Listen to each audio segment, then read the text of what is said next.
My name's Adrien. I'm 34 years old, and I've been the designated fixer in my family for as long as I can remember. You know the type, the one who quietly steps in with a checkbook when things fall apart, who smooths over arguments, who always shows up even when no one else does. I never did it for praise or recognition. I did it because I believed that's what family was supposed to do. You support each other, especially when it's inconvenient. That belief stuck with me, even after years of being an afterthought. In every family photo, I was the plus one, half cropped on the edge, while my younger sister Emily stood in the center, flanked by our parents, like the sun we all orbited around. Emily's always been the golden child. Since she was little, the family's entire narrative has revolved around her milestones, her ballet recitals, her perfect grades, her college acceptances, her relationships. When she got engaged to Jordan, a guy from an old money family with a powerful last name, it felt less like an engagement and more like a coronation. Suddenly, everything became about impressing his side. My mother was ecstatic. She talked about connections, about how this wedding was going to be a statement, how we needed to prove our family could keep up. I mostly stayed quiet, nodding when asked, helping where I could. I didn't see the point in making waves. I was the first one Emily called when the engagement became official. Not to share the news, not to ask me to be in the wedding. She needed help with the deposit for the venue. "It's just to lock in the date," she said. "Jordan's parents are covering the rest. You'll get it back." She didn't ask if I was okay with it. She already knew I had the money. I always had the money. Like a fool, I wired her $8,000 that same night. Then came the catering. Another emergency. The original vendor wasn't upscale enough. She called me crying at 10 p.m. saying Jordan's mom had threatened to move the wedding to a country club. I covered the difference. Another $4,500. Then came the photographer, then the florist, then the audio setup for the ceremony. Something about special mics for the string quartet. Piece by piece, the wedding started to look like a royal gala, far beyond anything Emily could have dreamed up on her own, and I kept paying. I didn't start questioning it until I overheard my mom on a family group call. She was gushing about how generous Jordan's family was. "They really came through," she said. "What a gift they're giving Emily." I waited for someone to mention me. No one did. I stayed silent. Again, that silence became the norm. I wasn't invited to the tasting, the dress fitting, or even the rehearsal dinner. When I asked about them, my mom gave vague answers. "It's just for immediate family," she said once. Another time, "You wouldn't enjoy these things, Adrian. It's all frilly nonsense." I told myself I didn't care. I wasn't in this for praise. But still, it hurt. Then, 2 weeks before the wedding, I got a text. Not a call. Just a flat, clinical message from my mom. "You're not coming to the wedding. Emily's in-laws think it's best if you sit this one out. No hard feelings." I stared at it for a full minute before it registered. I thought it was a joke. Maybe something about not needing to wear a suit or whatever. It wasn't. I called her. Straight to voicemail. I called Emily. Same. I texted both. Nothing. 3 hours later, another message from my mom. "Please respect their wishes. It's not personal."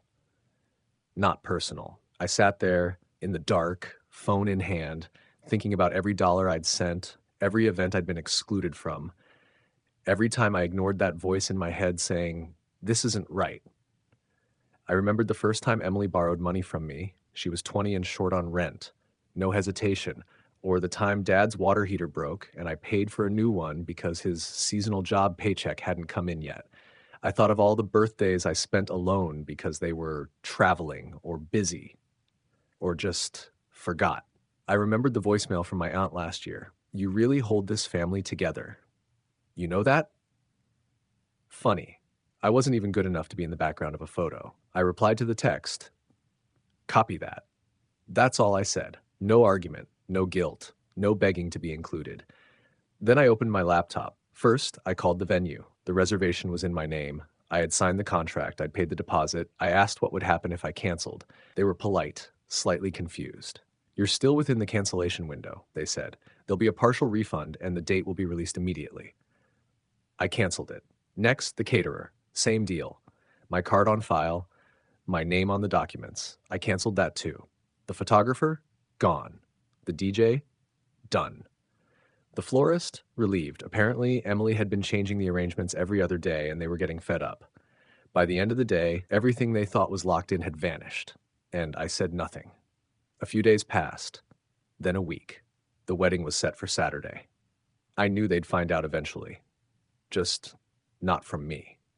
People assume the reliable one will always keep showing up, no matter how many times you slam the door in their face. That morning, I left my phone at home and went for a walk. No news, no updates, just the sound of leaves and city noise in the distance. When I got home, my phone was vibrating off the counter. 67 missed calls, 43 texts, 6 voicemails. The top message was from my mom. Adrien, what did you do? People are showing up and nothing is here. The venue is locked, there's no food, no one is answering. Call me. Emily texted, this isn't funny. Fix this. Jordan, my parents are livid. You better hope I don't see you today. I didn't respond to any of them. I just sat on my bed, looking at the screen like it was written in another language. All that urgency, all that panic. Where was that energy when I was told I wasn't welcome? The voicemails were what you'd expect: rage, panic, guilt. One from my mom, one from Emily, another from Jordan's father. Threats, blame, disappointment, all because the ATM finally said no. But I wasn't angry. Strangely, I felt calm, lighter than I had in years. This wasn't about money. Not really. It was about being treated like a human being, with feelings, with limits, with value beyond my wallet.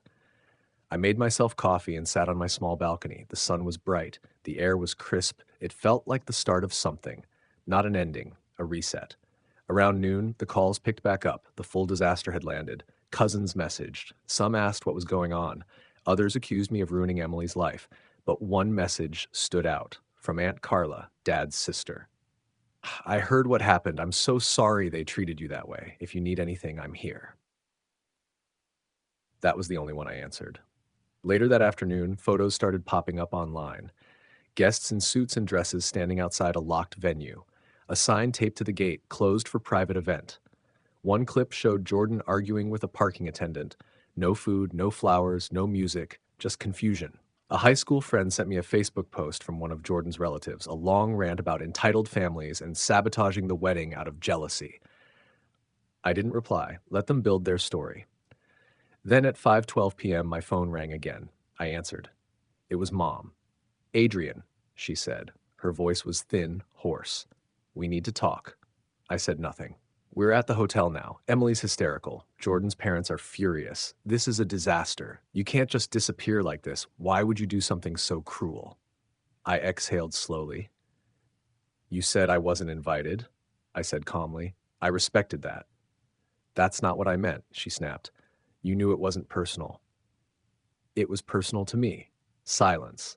Then softly, you didn't have to destroy everything. I didn't destroy anything, I said. I just stopped paying for it. Another pause. Then, Adrien, they think you did this to punish her. I let that hang for a moment. No, I said. This was me choosing myself. She tried to respond, but I cut her off. I didn't say anything when you left me out of everything. Not the tasting, not the rehearsal dinner, not even the wedding. I gave money, I gave time, I gave support, and all I got was a text telling me I was a problem to be removed. That wasn't me, she said weakly. You signed your name to it. Another silence. I'm your mother, she whispered, and I'm your son, I replied. Funny how that only seems to matter when I'm paying the bill. Her voice cracked. What are we supposed to do now? I looked out at the city skyline, the sun dipping low behind the buildings. I don't know, Mom, I said, but I won't be your safety net anymore. Then I hung up. I knew that was just the beginning. There'd be fallout, gossip, legal threats even. They'd paint me as the villain who ruined the fairy tale. But for the first time in my life, I didn't care. I had finally drawn a line, and I wasn't stepping back over it.